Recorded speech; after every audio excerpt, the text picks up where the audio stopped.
Good afternoon, it's 1 o'clock. I'm Ryan Honey with your Solent Sports News headlines.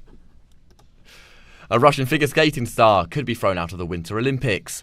15-year-old Kamila Valieva, who won team gold on Monday, tested positive for banned heart medication back in December.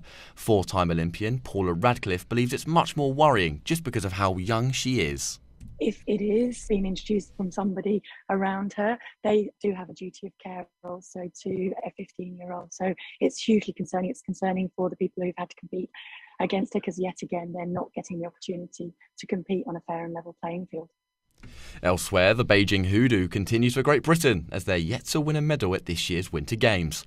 It was curtains in the curling for both our male and female teams, with the men put to the sword comfortably by the USA, whilst the women were condemned to their latest defeat at the hands of South Korea this morning, losing 9-7.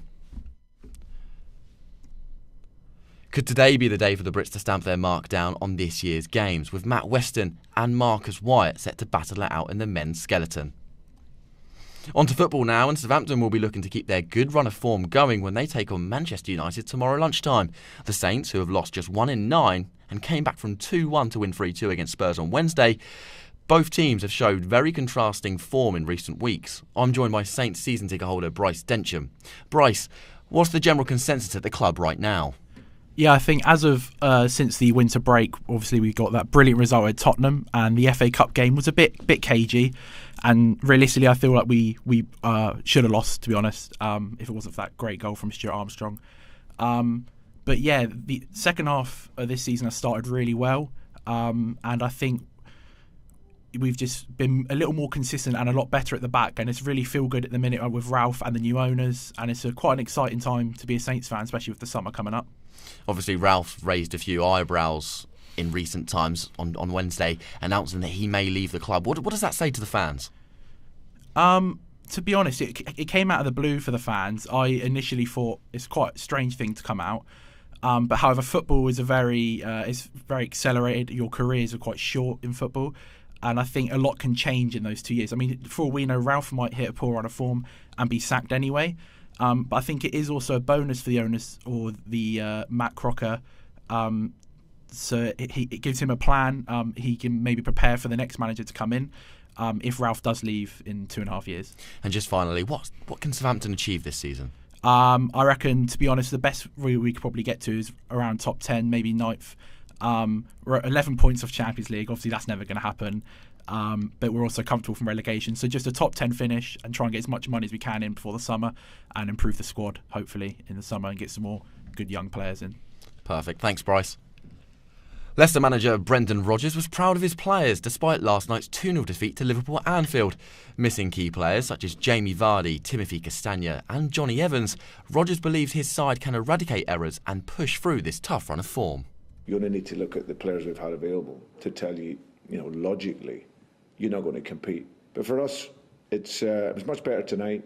Let's take that spirit, that quality, and add more quality to our performance at the weekend.